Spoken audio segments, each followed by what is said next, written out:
What if I told you that the pain you've been feeling, the betrayal, the manipulation, the disrespect, all of it, was not only avoidable, but completely within your control? This isn't about being emotionless. This is about becoming untouchable.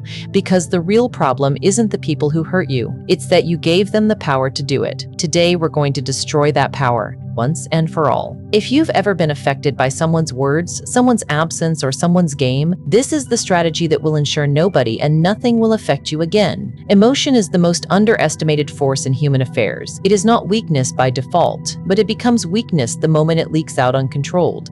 The man who does not master his own emotions becomes a pawn in the hands of those who do. What most fail to understand is that those who rule you rarely do it through strength. They do it by triggering your reactions. They push a button and you respond. Like a puppet, like a predictable animal. You get angry when they insult you. You crumble when they leave you. You chase when they withdraw. In every case, they are not using force. They are using your emotion as the lever you refuse to take away from them. To use emotion blindly is to fight a war with your eyes closed. You swing wildly, hoping to connect, and all the while your enemy sees exactly where your weakness lies. A word enrages you, a look embarrasses you, a delay breaks you. The wise do not play this game. They learn the shape of their feelings, they study them, they test them, and then they sharpen them, like a dagger. A blade of fire concealed beneath a calm exterior. Emotion, when harnessed, becomes a strategic asset, not a liability. People think that showing emotion makes them authentic, but authenticity is not the same as vulnerability. Authenticity without control is self-sabotage. When you show your hand too soon, you reveal your desires, your fears, and your dependencies, and there is always someone watching who is ready to exploit that. A man who shows his anger becomes an easy target. A man who cries in the open becomes the subject of whispers. A man who speaks too fast, too loud, too desperately tells the world that his center is fragile, that his mind is exposed. And those who understand power know this. You do not announce your pain to wolves. You show it to the mirror, then bury it in steel. The world does not reward emotional openness. It rewards emotional control. You think you're forming connections by being vulnerable, but you're often forming chains, because what you say in weakness becomes ammunition when you're strong again. People don't forget what made you cry. They remember. And they remember when they need to break you again. That's why the powerful man smiles in public and bleeds in private. He doesn't share his emotions in real time. He processes them in silence. And when he does show emotion, it is deliberate, precise, and timed like a weapon. To remain unaffected does not mean to be robotic. It means to be sovereign over yourself. Feelings come, let them, but do not act on them impulsively. Observe them like a ruler watches his kingdom from the tower. If rage comes, do not speak. If sadness comes, do not beg. If fear comes, do not shrink. Let the storm pass and speak only once the air is still. This is what it means to be disciplined. This is what it means to be dangerous. Some will accuse this of being cold. That's because they do not understand war. Life is not a therapy room. It is a battlefield. You can have a warm heart, but not a soft shell. The man who lets his emotions steer him loses his dignity in negotiation, his silence in betrayal, and his strength in rejection. Emotion unguarded is a knife pointed inward. But emotion guarded becomes the fire that forges an unbreakable will. The ancient tacticians knew this well. Never show what you truly feel. Never let your enemy know whether they've won. Make them doubt. Confuse them. Let them guess. Your silence becomes your power. Your calm, their torment. The man who controls his emotion forces the other to reveal theirs. He creates imbalance by not reacting. Invites mistakes by staying composed. His stillness becomes his sword. And once the opponent is exposed, then and only then he strikes, not with anger, but with certainty. Most men lose because they fight the battle too early. They feel something and they explode. They confess, they argue, they cry, they react, and in doing so, they give their opponent everything they need.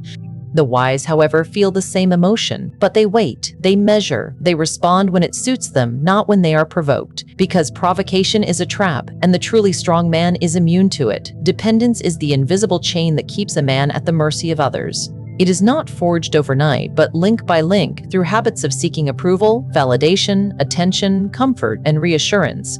The man who depends on anything external to feel whole is not free. He may walk like he is free, speak like he is free, even appear powerful, but beneath the surface, he is owned. And the tragedy is, the one who owns him often doesn't even need to lift a finger. All they need to do is threaten to withhold what he craves. This is the quiet contract of emotional slavery. You will be happy only if others choose to give you what you need. You will feel worthy only if they notice you. You will feel important only if they praise you. You will sleep peacefully only if they accept you. It sounds harmless, even natural, but it is the most dangerous position a man can place himself in, because anything that can be given can be taken away, and what is taken from a dependent man leaves him hollow, desperate, weak. He will chase, he will beg, he will negotiate with his dignity, not because he is evil, but because he is starving. This starvation is not physical, it is psychological.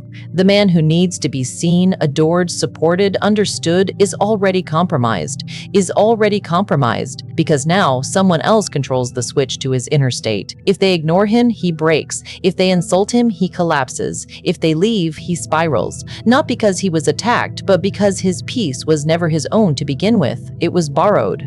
And what is borrowed is always unstable.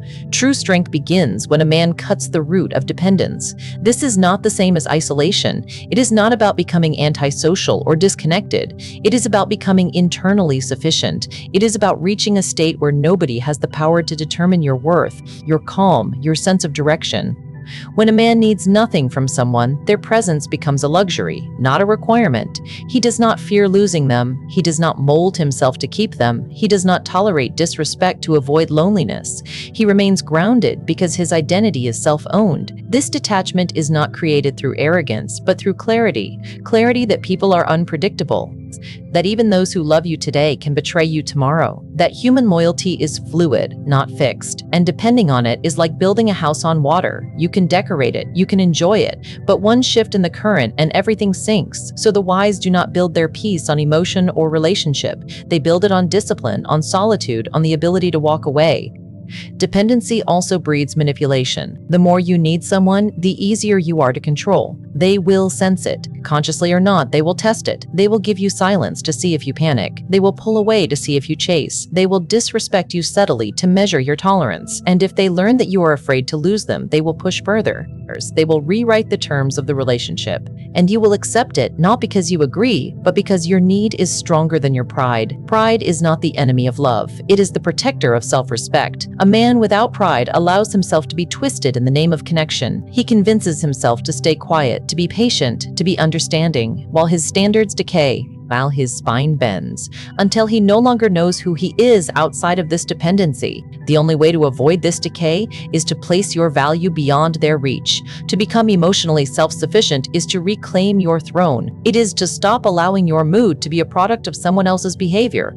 Those who train themselves to depend less begin to see the world differently. They stop interpreting rejection as a wound. They stop interpreting silence as punishment. They stop measuring their worth by how often they are contacted, how quickly someone replies, or how many compliments they receive. They stop asking, "Do they care?" and start asking, "Why do I care so much?" In this shift, a dangerous kind of power is born. A quiet power, a calm that cannot be disrupted, a presence that doesn't flinch under pressure. And this is what people begin to feel when they meet someone who no longer needs anything from them. They sense the difference. They sense the freedom. The dynamic changes. The dependent man is easily manipulated, but the sovereign man, the man who wants but does not need, becomes magnetic. People respect those who do not rely on them.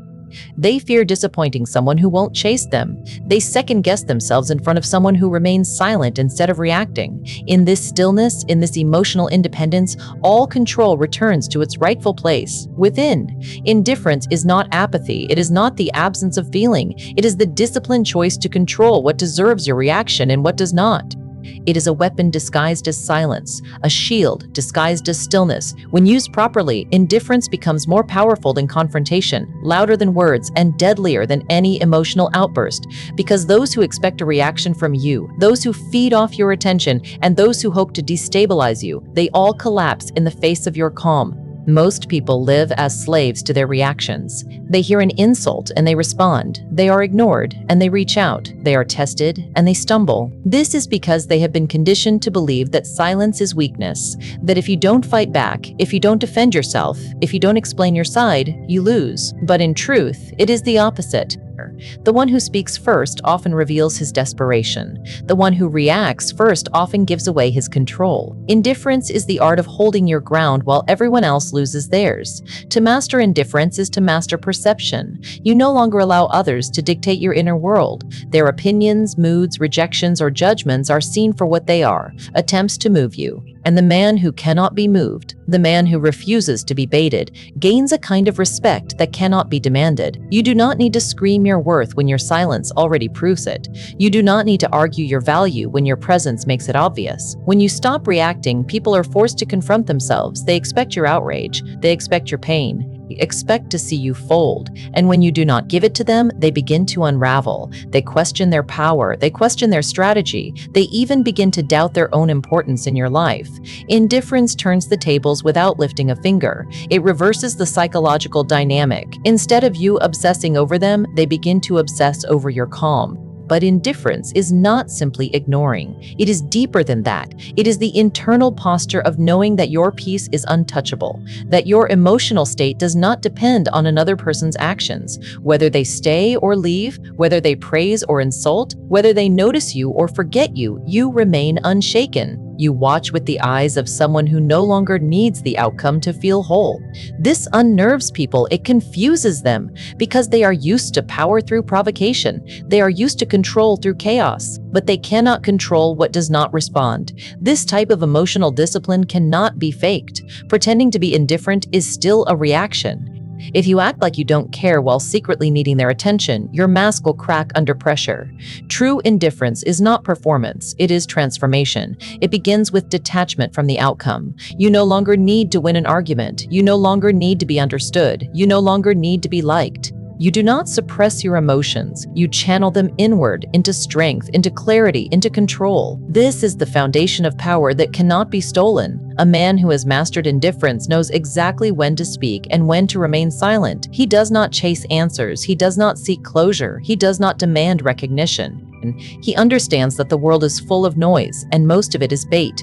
Every message designed to provoke, every action designed to test, every gesture calculated to distract. But the indifferent man sees through it. He sees the intent behind the behavior, and because he is not addicted to being seen, validated, or accepted, he walks through the fire untouched. Indifference is a discipline of withdrawal, not from life, but from the unnecessary. It is the refusal to spend emotional currency on things that do not deserve it. Most men waste themselves on trying to fix what is broken, trying to keep what wants to leave, trying to fight for what doesn't value them. The indifferent man does not do this. He understands the cost of attention. He invests it only where it multiplies. Everywhere else, he withdraws it, quietly, without warning, without justification. This withdrawal is not bitterness, it is clarity. When someone crosses a line, the indifferent man does not explain the line to them. He removes himself. When someone plays games, he does not respond with louder games. He exits the field.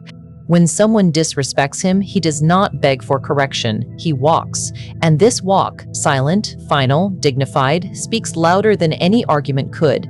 It is the walk of a man who does not need closure to close the door. A man who does not ask for peace because he already lives in it. A man who is not affected because he governs himself. Hesitation is the birthplace of regret.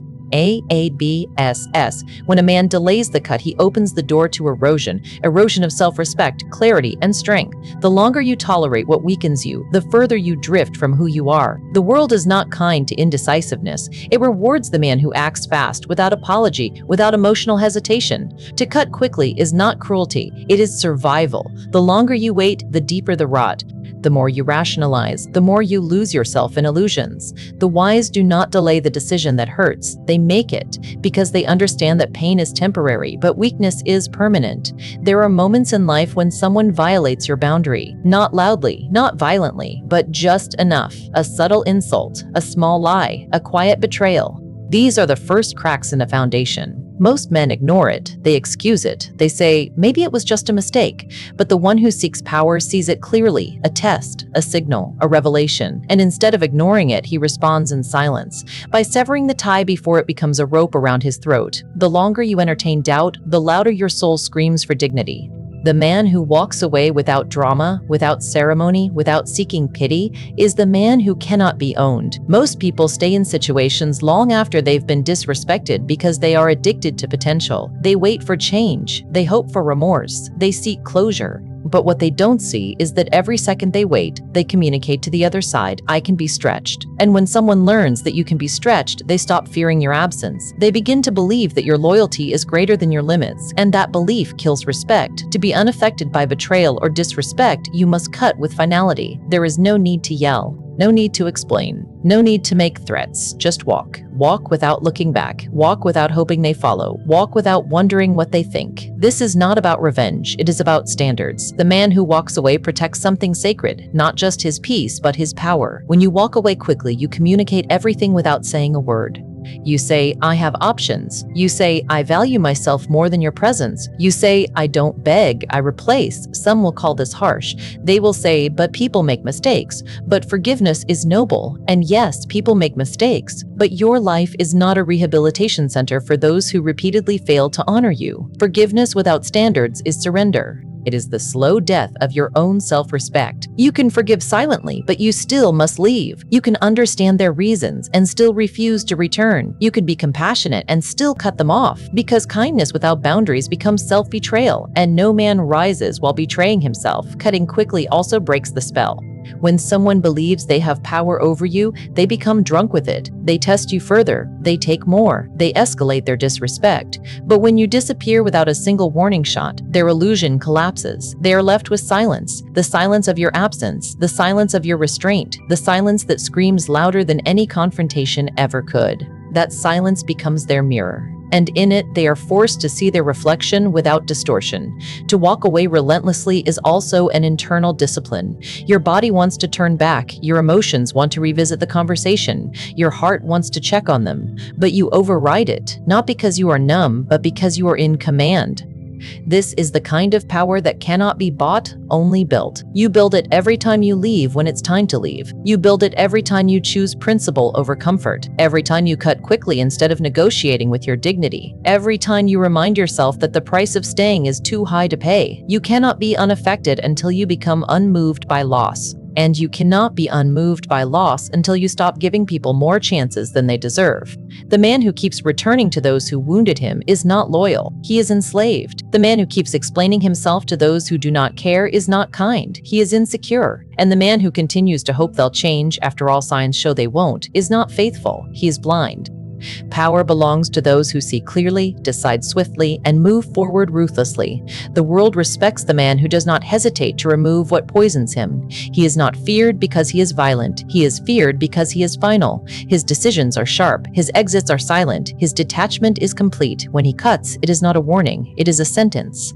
He does not return to what he walked away from. He does not respond to calls that once echoed with disrespect. He does not check who notices his absence. He simply vanishes. And in that vanishing, he becomes untouchable. The man who is unaffected is not made in comfort. He is forged in silence through trials where others would break. He does not become immune to pain by avoiding it. He becomes immune by mastering it. In a world where everyone is baited, provoked, and pulled into chaos, he stands still. While others react, he watches. While others cling, he releases. While others explain, he walks. He has no need to prove himself, no hunger for validation, no fear of loss, because his value is not negotiable.